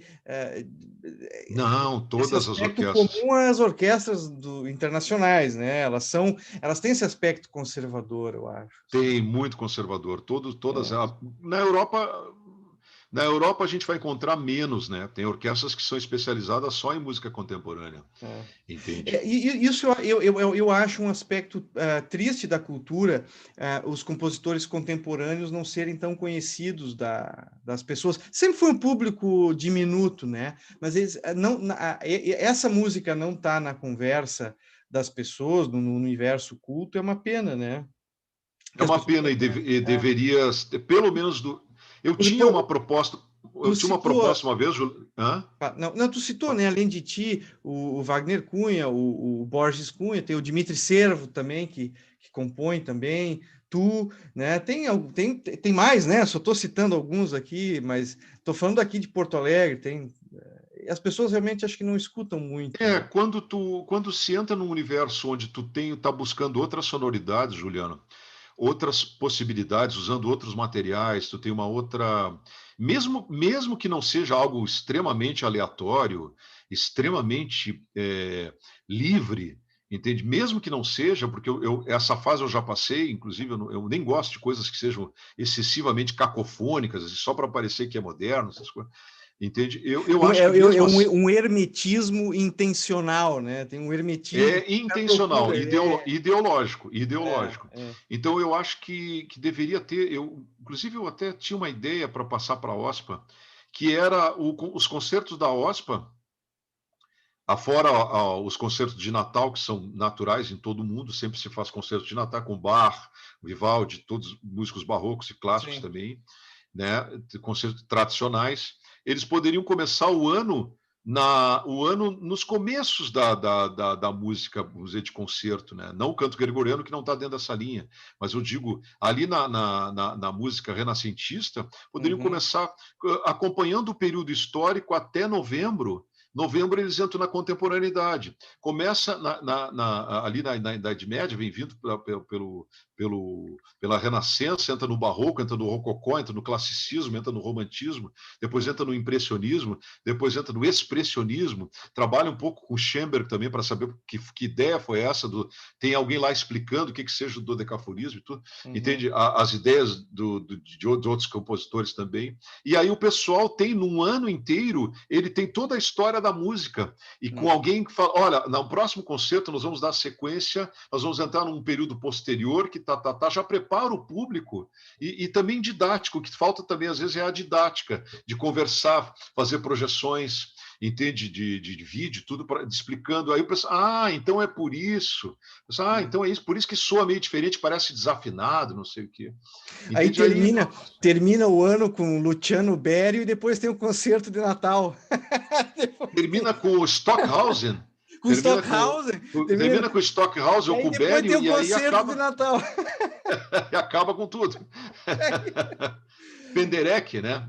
Penderecki. Penderecki é um compositor bastante acessível. O Penderecki tem coisas acessíveis do O Penderecki. Penderecki saiu do excesso de Tem coisas. experimentalismo e mostrou uma outra face que é muito musical e vale a pena. O Marlos também fez isso. Sim, O sim. Marlos, as últimas obras, não tem nada a ver com excesso de experimentalismo, essas Uhum. coisas, né? Então, meu Deus, eu acho que até tu me lembrou isso, eu acho que até vou passar para o pessoal da OSP, se alguém assistir, falar com o Manfredo ou com o Evandro, ver se não faz um concerto assim que seja didático em determinado período. Hoje vamos falar o concerto romântico, o concerto clássico, o concerto Uhum. contemporâneo, entende? De falar de fases e educar o público. Aí vai ser maravilhoso. Não, eu acho que a sociedade, aí não falando de nenhum estilo especificamente, mas a sociedade não dá o valor não sabe a importância que a música tem para as pessoas, assim, a impressão que eu Não, tenho. não, não, não, Não por tem, isso que eu não tem não tem, não tem política de não. música, não tem. É uma pena, porque a música é muito importante para as pessoas. Ela faz realmente, ela tem uma força, um impacto muito grande na Um vida das impacto pessoas. muito por causa dessa questão das frequências sonoras, por causa do Exato. som em si. Ele age nas moléculas Ah, dos corpos das pessoas, ah, nas moléculas, nas consciências das pessoas que estão lá assistindo nas sim. poltronas. É muito impactante, É entende? essa coisa de mexer no corpo das pessoas, as pessoas acham que a música é uma coisa muito etérea. Não é. A música é uma coisa que tem um Física, efeito físico sobre a gente, ela tem um físico, impacto. é impressionante. Mas as pessoas pobre do nosso público, né, de Porto Alegre, porque, na verdade, o que falta é o acesso. Esses últimos concertos da OSPA, quando não tinha pandemia, É. fui lá assistir, e a minha esposa também canta lá, né, canta no naipe de sopranos e tudo. E aí eu fui assistir e eu fiquei assim muito impressionado com essa história do Marcos ter chegado a um conceito acústico magnífico para Porto Alegre e se fazendo uso de um local que não era apropriado, né, um depósito, tudo aquela coisa, mas as ideias, a percepção do Evandro também de usar, de conseguir, de aproveitar aquele espaço, né? Então tudo isso eu via no olho das pessoas nos concertos que eles estavam sendo muito beneficiados, sabe? E diferentemente de todos os outros anos, eu senti que tinha alguma coisa diferente nessa fase da OSPA, sabe? Tinha uma aproximação maior do público. Então, Deus Eu queira que acho que ter um terminando. lugar para ensaiar sempre também melhorou o Meu som da Deus, orquestra. melhorou. A gente teve concertos muito bons. Teve uma obra de Prokofiev. Eu não me lembro, para grande coro e grande orquestra, uma obra difícil, foi regida pelo Manfredo e muito, sabe, extremamente impactante, sabe, as pessoas, e era uma obra difícil, né? Era uma obra assim semi-contemporânea, não era assim tão acessível, né? E o público aplaudiu de pé durante minutos, assim, ficou uns 10 minutos aplaudindo o negócio, e a gente sente orgulho, né? Puxa, a OSPA viva, né, na sua própria cidade, né? Não está mais matando cachorro a grito buscando o seu espaço, né? Claro, claro, não, foi excelente. Falando em melhorar o som, Nadruz, a Brothers Orquestra, tu regeu algum tempo a Brothers Orquestra. Onde é que está esse grupo? O que que aconteceu? Porque eu vi Então, uma acho que vez, é. fala, ele existe. Não, Eu eu não isso que eu ia vejo te mais. dizer, eu não me lembro, eu não sei, eu não falei mais com o Anjinho, com a turma É, toda, e era uma banda, uma big band, uma com big band. uma sonoridade magnífica, assim. Eu trabalhei 2 anos com a Brothers, e a experiência foi muito, muito, muito boa, sabe? Foi o César Aldi era o baterista, a gente trabalhou junto. Coincidência, né? Eu e o César demos início aos primeiros tijolos ali do Reis de Pedra e depois nos encontramos de novo trabalhando juntos na Eu Brothers Orquestra. teve um festival de música instrumental de Porto Alegre no Teatro Renascença, quando o Paulinho Moreira era coordenador de música do município. Teve acho que 2 festivais desses, que era o Festival de Música Instrumental de Porto Alegre no Teatro Renascença. Acho que foi no segundo, tocou a Brothers Orquestra contigo, o César Aldi na bateria, e tocou depois o Pedro Taliani com o grupo dele. Não sei se era o quarteto, acho que era um quarteto do Pedro. E Muito legal. depois o Então, Borgatinho. tocou E o Borgatinho. Tocou Borgatinho Borghettini, também. tocou Sim, sim, Marmota sim. Jazz.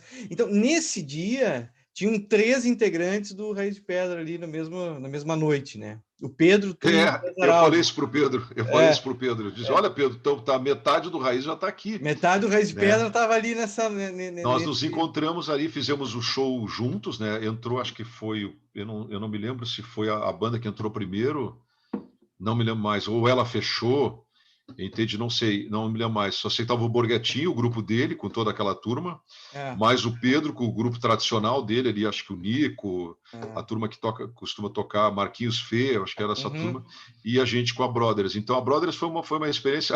Curiosamente, o Pedro me mostrou lá no camarim. Vem cá que eu quero te mostrar uma coisa. Aí ele abriu o estojo da guitarra, era a guitarra que ele tocava no Raiz de Pedra, e ele ainda tem. Ah, ele tem a Janine? Não, uma Ibanez. Ah, mãe. Ah, sim, não, Uma porque tocava para valer no e Raiz de que Pedra. Sim, sim. para valer, entende? Sim, sim. Ainda tem, está intacta, né? Foi um negócio tão interessante. Uhum. Enfim, a Brothers foi uma experiência muito boa. Pena que a gente não continuou, porque a gente tinha um projeto, inclusive, de levar adiante aquilo de maneira profissional, mas a questão de patrocínios, isso tudo não vingou, né? É uma pena, porque era um bandaço. Era muito legal a Brothers Fantástico, Orquestra. fantástico, sonoridade. Tinha músicos da Municipal, às vezes o Jua Sim, tocava bateria, o Jorginho também tocava. Tinha sim. muito músico. O Guinter tocava com frequência, saxofone.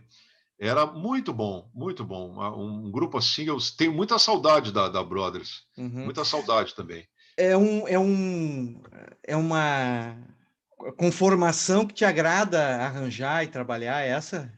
Pá, a Big É. Band é algo incrível, sabe? A Big Band porque a Big Band a gente pode acrescentar também outros instrumentos, que não só aqueles instrumentos tradicionais que fazem com que uma Big Band soe como tal, entende? Dá para acrescentar outras coisas, como flauta, oboé, fagote, tudo, e a gente tem resultado pícolo, e tem resultados assim impressionantes. Eu não cheguei a escrever arranjos para Brothers, porque tinha muito arranjo Sim, de Big Band, tem centenas de milhares de sim, arranjos sim, prontos sim, já, de sim, milhares, claro, né? Então não há claro, necessidade assim de, claro, claro.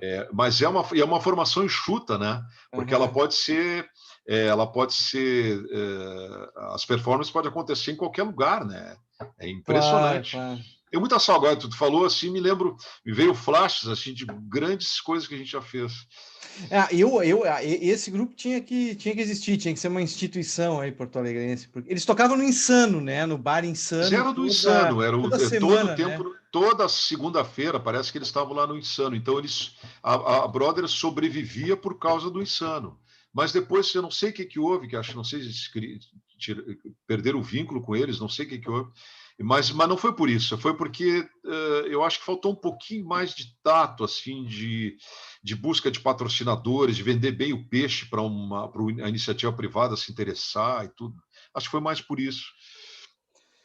Tu regia lá no Insano também ou só quando o grupo saía e tocava Não, em outros no lugares? Insano a gente fez acho que umas duas apresentações de uma segunda noite, não me lembro. Aham, Eu regi algumas coisas. Não, a gente fazia a performance fora. fora daí. Fizemos Aham. muitas coisas em 2 anos, assim, até me surpreendo que eu fiquei 2 anos com a Brothers, agora é interessante isso, a gente nem se dá conta. Mas foi muito bacana. Era um grupo assim mais suave, né? Porque a municipal a gente era mais comprometida, mas tinha muitas coisas do setor público assim que atingiam a banda. Então Uhum, acabava que a gente acabava, Juliano, não fazendo só música, acabava se uhum, envolvendo com muitas outras coisas desnecessariamente, entende? Não uhum. precisava se envolver com coisas que não te diziam respeito, entende? Entende? Então a questão do setor público acabava respingando, Mais atingindo ou menos a como o banda. ensaio de orquestra do Fellini, que aqueles os Ah, músicos. é quase isso, né? É É. quase isso. Mas foi muito bom. Nós tornamos a É, Municipal uma banda sinfônica, fizemos a apresentação como banda sinfônica mesmo, uma sonoridade pesada, sim. densa, quase como uma sonoridade de uma orquestra sinfônica tradicional. Legal, mano. Maravilha. Vou esperar, Marcelo. Quero tuas gravações, quero ouvir teus discos, próximos discos aí. Hoje em dia, falar em disco, né? Até eu discuti com o Márcio Tubino isso, a gente conversou. O Márcio falou em gravações. No fundo, são fonogramas, né? Porque às vezes tu não tem eles reunidos num álbum ou num disco, vai lançar por streaming ou vai botar no YouTube. Enfim, mas são gravações, são fonogramas que espero ouvir fonogramas da tua obra no futuro. Puxa, eu tenho até os músicos, assim, principalmente música de câmara, não sinfônica, porque envolve muita gente, É. então não seria isso, né? Ser mais música de câmara tem até o nome dos músicos. Até hoje eu tenho a lista das pessoas que eu gostaria muito de trabalhar com quarteto de Uhum. cordas, com outras formações camerísticas, enfim, né? Vamos ver, quem sabe, né? Num determinado momento aí a coisa. Mas eu posso te dizer, Juliano, que eu me sinto muito honrado, porque já fazia muito tempo que eu não recebi um convite assim para poder conversar sobre a minha obra, sobre a minha música, né? Eu já compus muita coisa dentro da música de concerto, entende? Tem muitas obras, entende? E eu não tinha tido essa oportunidade nem num jornal. Então, esse teu convite me deu um outro entusiasmo, assim, de repente, de saber que as coisas não são em vão, né? Porque a gente está fazendo um trabalho e tem sempre alguém que está atento ao que a gente está fazendo e reconhece esse trabalho. Claro. Não, eu até falei com o Márcio Tubino, né, na gravação da semana passada. A música do Raiz de Pedra é uma música, assim, foi transformadora para mim e para tanta gente. Ainda hoje o Raiz de Pedra é uma referência. E na música instrumental contemporânea brasileira, o Raiz de Pedra é um grupo absolutamente original, né? Não é um grupo que... Porque tem muito grupo brasileiro que faz música instrumental que joga um jogo que já foi jogado, que é o jogo do chorinho, um jogo repete assim algumas coisas do samba jazz ou copia coisas do Hermeto, do Gismonti. Pau Brasil. O grupo Pau Brasil. O Pau Brasil é um excelente grupo, assim, né? Gosto tudo, mas o Raiz, eu acho o Raiz bem mais original, por exemplo, assim. Eu me lembro uma vez o Eu acho o Martal Raiz chegou para mais nós. original. O Pau Brasil, Cama de Gato, essa turma toda trabalha, navega numa praia, numa brasilidade mais tradicional. Mas me lembro o Martal, do Cheiro de Vida, nós nos dávamos muito bem, né? Eram os grupos, assim, nós tínhamos uma proximidade muito grande, né? Claro. E o Martal disse assim, eu não sei onde foi no Oswaldo Aranha, assim, o Martal disse, não, ele disse assim, não dá para aguentar vocês, não dá, é muita loucura, não dá, não dá para aguentar, é muita loucura, sabe? Não dá, é uma coisa assim que eu nunca ouvi. Aí o Cheiro de Vida, a proximidade foi tão grande que a turma do Cheiro de Vida iam todos os 4, iam nas primeiras apresentações do Raiz, que a gente se conheceu logo no início, né? E eles puxavam as palmas, né? Ficavam batendo palma para que o público batesse palma para nós. Tu sabe que eu gosto do Cheiro de Vida, tenho aquele disco, até saiu um ao vivo depois, mas o disco que o Cheiro de Vida tem, o Cheiro de Vida era mais funk, né? Tinha uma sonoridade mais pop, assim, o slap do André Gomes, era muito legal, mas o Raiz é muito mais... Esse aspecto da composição que eu acho que sobressai, assim. Tem uma coisa muito quebrada ritmicamente, algumas composições. O Raiz era muito experimental, muito... O Raiz teve um papel estético. Porque muito assim, grande. logo que tu começa a tocar esse disco, por exemplo, já começa com ritmicamente já é de uma coisa, já é parece ali um tempo esquisito que está acontecendo ali. Tu fica, tu toma uma cacetada na cabeça, tu tenta se recompor para achar onde é que está qual é essa métrica. Qual é a métrica que eles estão trabalhando aqui? É muito complicado e não era escrito, né, Juliano?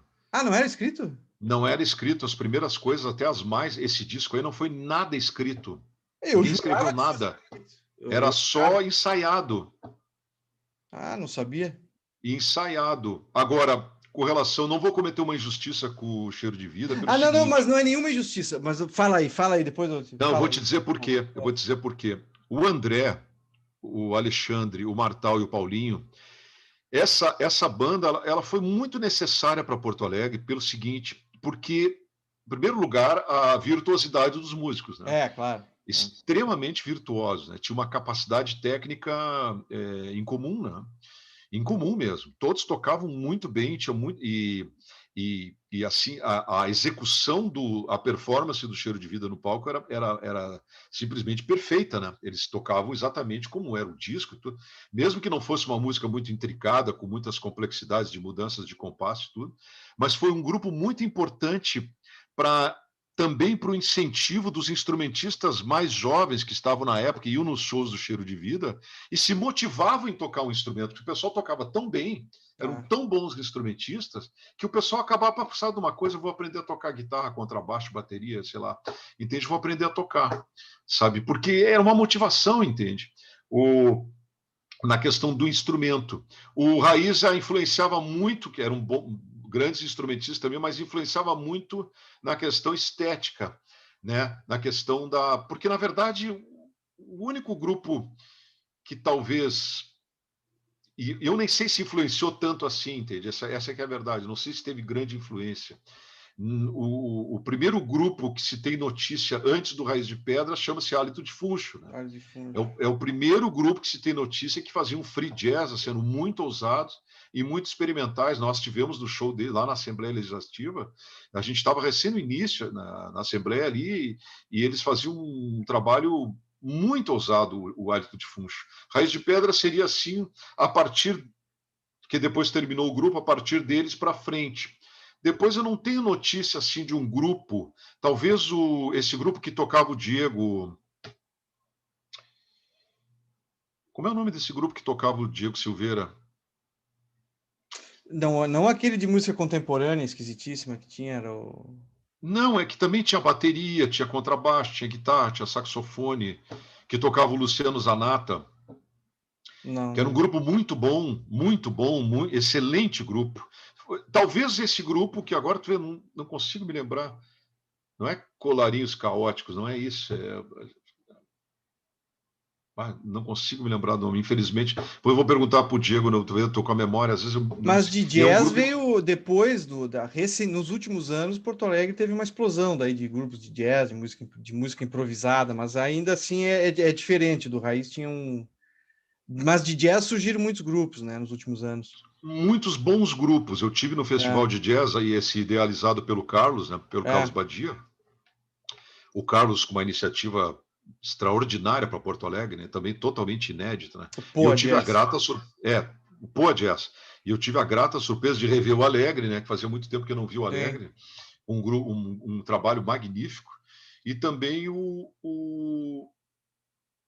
Franco Salvador, né? Franco Salvadoretti, né? O Do Franco Kula Jazz, Kula Kula Jazz. Jazz, o Franco com um trabalho também muito consistente, Era né? do Sexteto Blas, depois virou Kula O Jazz. sexteto, o Franco estava com um É, trabalho também, muita originalidade também. Achei o é. trabalho do Não, Franco tem já com vários, o uma Marmota Jazz, tem vários grupos. marmota. Essa turma deu muito incentivo.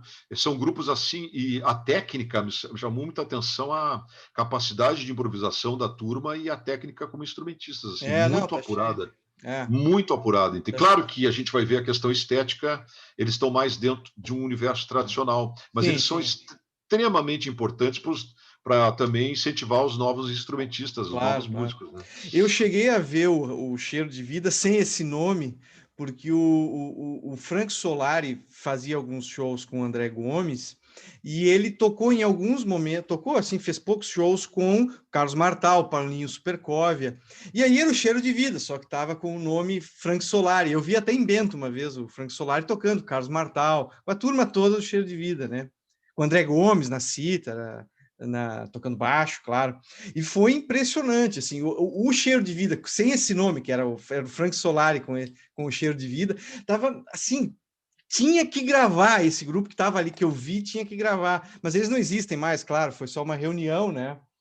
Havia uns 10 anos Eu atrás. me lembro dessa época. O Frank também, eu tive a grata satisfação de trabalhar com o Frank na banda municipal. Nós tivemos, isso era outra Sim, coisa boa da banda, né? A gente tinha o projeto convidados. Encontra a Banda, que era um projeto que a gente convidava Felipe Azevedo, o Ângelo Primon, Uhum. o Geraldo Flack, o James Liberato, muita gente boa, assim, sabe? Foi dar uma saudade, às vezes, assim, era um tempo assim muito, e o público gostava muito, sabe, participava e tudo. E com relação ao Cheiro de Vida, nós tivemos, o Raiz teve uma apresentação, só os dois grupos juntos, só nós, no Araújo Viana, né? Uhum. Nós tivemos, tinha sei lá, umas 4, 5 mil pessoas lá dentro, foi muito impactante. Os dois grupos, foi muito bom. E depois o Pedro e o Martal andaram flertando, também fazendo o Abelha Rainha, né, que era um grupo mais assim, mais pop. Não sabia disso? Não, não sabia. Fizeram um grupo eles, né, para um grupo muito bem tocado, tudo mais voltado para o pop, para comprovar que a relação entre os dois grupos era muito próxima, né? Claro, claro. Então tá, Marcelo, muito obrigado. Foi um prazer conversar contigo. Da mesma forma. Quero Da ouvir me... Quero ouvir no futuro tuas composições. A questão de documentar é isso, mesmo que tu não grave, bom, mas tu tem tuas partituras, espero que grave, né? Porque eu quero ouvir. Acho que Tá muito. certo, Juliano. Agradeço muito o convite aí. Vamos ver se na sequência consigo registrar mais algumas coisas aí. Tem muita coisa, né, já construída e tudo já escrita, tudo prontinho só para pegar os instrumentistas e vamos ver. Nesse momento de pandemia, a gente também tem que se reinventar um pouco. Mas eu agradeço muito a entrevista, foi muito interessante para mim, muito gratificante, né? Eu já o segundo Raiz de Pedra que tu está É, né? O Márcio foi o primeiro, agora o segundo, depois vem os outros. Acho interessante entrevistar todos, acho muito bom. E ter também, além de te agradecer por esse momento, né, importante de lembrar do meu nome, também se lembrar desse grupo e desses músicos que também foram de extrema e vital importância na minha carreira musical. eu pretendo agora conversar em breve com o Ciro, com o Ciro Trindade, Pedro Taliani e com o César Aldi, que ainda não. Mas já estamos marcando, vai sair. Tem que ter um dia, claro que como o Márcio também falou na outra, a gente tem pouco tempo, porque se a gente começasse a contar as provações do grupo, Aí tu ia ver o que era assim as situações inusitadas que a gente passava. É de colocar em livro isso. Eu tenho a impressão que o César escreveu uma biografia muito completa, viu? Sobre Ah, coisas, é? até sobre os momentos mais. A gente com o instrumento na chuva, Aham. esperando a hora de tocar, umas coisas. Tem coisas que até Deus duvida, spot de luz caindo perto da bateria, sabe? Mas quem sabe não dá uma outra entrevista só sobre fatos É. inusitados que a gente passou. Então tá, Marcelo Nadruz, muito obrigado, boa Eu que sorte. agradeço. E acompanhem aqui, nós vamos entrevistar os outros integrantes do Raiz de Pedra em breve, nas próximas semanas, vou publicar aqui. Um abraço, Marcelo. Um abraço, Juliano. Muito obrigado, hein? Vamos em frente. Um abração.